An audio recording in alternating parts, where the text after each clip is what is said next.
अस्सलाम वालेकुम पाकिस्तानियों।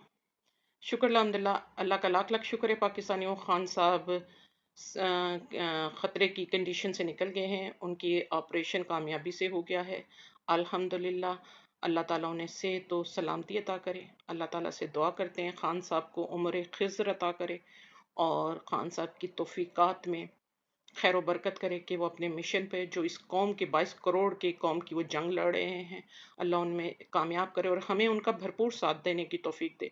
इसी तरह खान साहब के सिपाही जो ज़ख्मी हुए हैं, अल्लाह उन्हें सेहतयाब करे, उन्हें तूले उम्र दे और उन्हें खान साहब से वफा निभाने का मौका दे।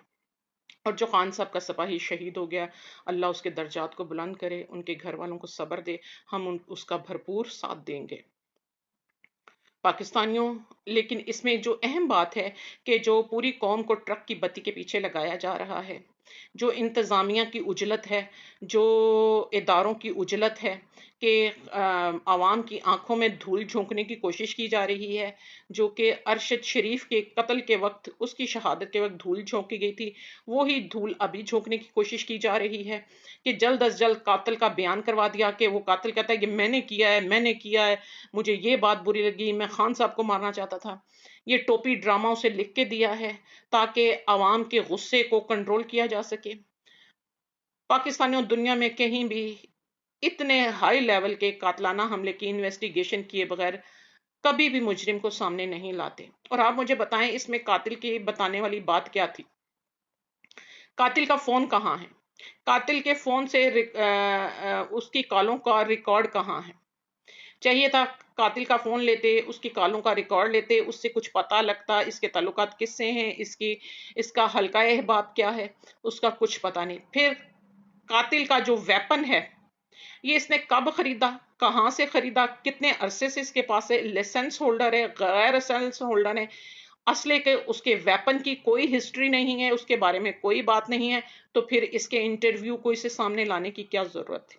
इसे भी छोड़ें। इससे बड़ी बात पाकिस्तानियों के शहर में सिक्योरिटी कैमरे लगे हुए हैं, सिक्योरिटी कैमरों की फुटेजेस कहां हैं? सबसे पहले खान साहब पे होने वाले हमले की जो शहर में लगे कैमरे हैं, कैमरों की फुटेजेस को सामने लाया जाए, आवाम के साथ शेयर किया जाए, आवाम के साथ इसके वेपन की हिस्ट्री, कहां से खरीदा है, कितने का खरीदा है, कब से इसके पास है, कितनी गोलियां इस्तेमाल, उसकी हिस्ट्री आवाम से शेयर की जाए। इसका इसके फोन की कॉल का रिकॉर्ड शेयर किया जाए। फिर इसके घर वालों से प्रेस कॉन्फ्रेंस करवा के आवाम से शेयर की जाए कि इसकी हरकतों सकनात क्या थी, इसका हल्का बात क्या है।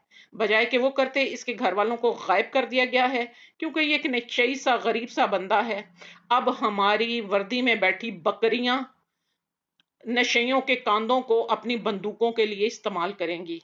एवानों में बैठे गिद्ध जिनके मुंह को अवाम के का खून लगा हुआ है, अब वो गिद्ध इन नशइयों को अपने अपने जो गलत अजाइम हैं, अपने जिन्हें वो अपने लिए खतरा समझते हैं, उनके लिए अब नशइयों को मुहाफिज बनाकर नशइयों के कांधों को इस्तेमाल करके अपने मुखालिफ उठने वाली आवाजों को दबाया जाएगा। ये तो इनकी गीदड़ भक्तियां हैं, ये तो इनकी बुजदलियां हैं। अब सबकी लगता है टांगे एक साथ कांप रही हैं। आपने मीडिया पे देखा होगा, सब की तरफ से एक जुमला आया है, हम इस हमले की मजम्मत करते हैं। पूरी पीडीएम को लिखकर ये जुमला दिया उसने भी क्या। फिर आपकी माशाल्लाह ISPR ने भी यही जुमला कह दिया, मजम्मत करते हैं। और रटा रटाया तुम लोगों की मजम्मत की जरूरत नहीं है, तुम लोगों की कारकिर्दगी की जरूरत है।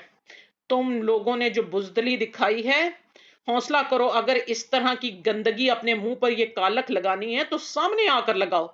ये बकरियों की तरह क्यों डर रहे हो? क्यों इस फौज के इदारे को तुमने गाली बना दिया है अपने बुजदिलाना किरदार से, अपने गद्दाराना किरदार से? तुमने एक मुल्क का एक पूरा इदारा कुर्बान कर दिया है। तुमने चंद काली भेड़ों ने मुल्क के इतने बड़े इदारे को फना करके रख दिया है। पूरी दुनिया में उसकी जग हसाई हो रही है, आवाम का सर झुका दिया है।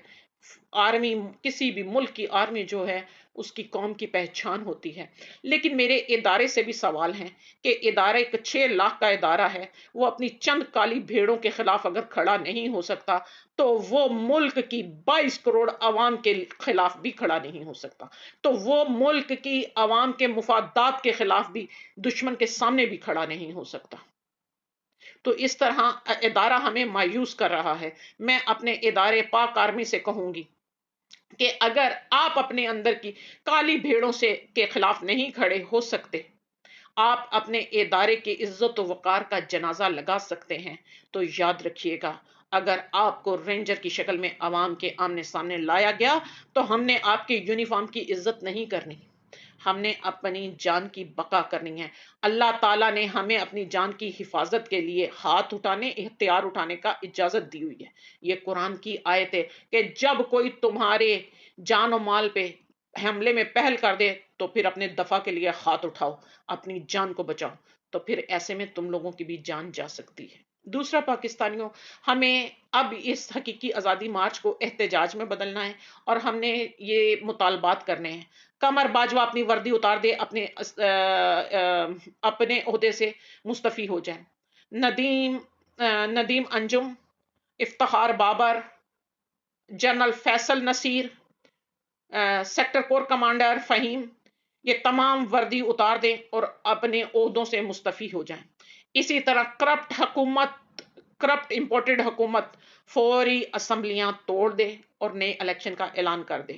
اگر یہ نہ ہوا تو پارلیمنٹ کو، جی ایچ کیو کو اور عدالتوں کو گھیرا جائے، ایئرپورٹوں کو گھیرا جائے. تم ہماری قوم کی ماؤں کی گودے اجاڑو گے، زندہ تم لوگ بھی نہیں رہو گے. تم قوم کی بیٹیوں کے سہاگ اجاڑو گے، آباد تم بھی نہیں رہو گے. یہ بندوقیں تمہیں دی تھی اس قوم و ملک کی حفاظت کے لیے، تم نے اس قوم کے اوپر اٹھا لی.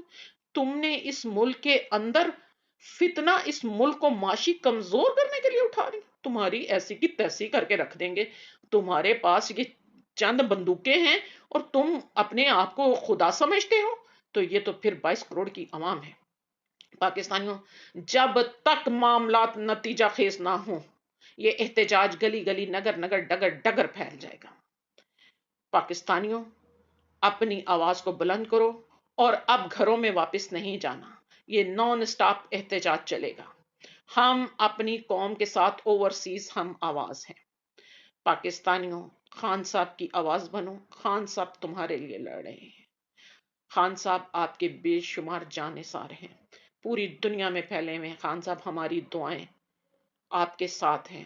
جہاں آپ ہمیں بھی نکلنے کو کہیں گے، جس پیسے سے، آواز سے ہم آپ کے کام آ سکیں، ہم ضرور آپ کی آواز ہر لحاظ سے بنیں گے. کوئی ہمیں روک نہیں سکتا. خان صاحب زندہ باد. پاکستان پائندہ باد.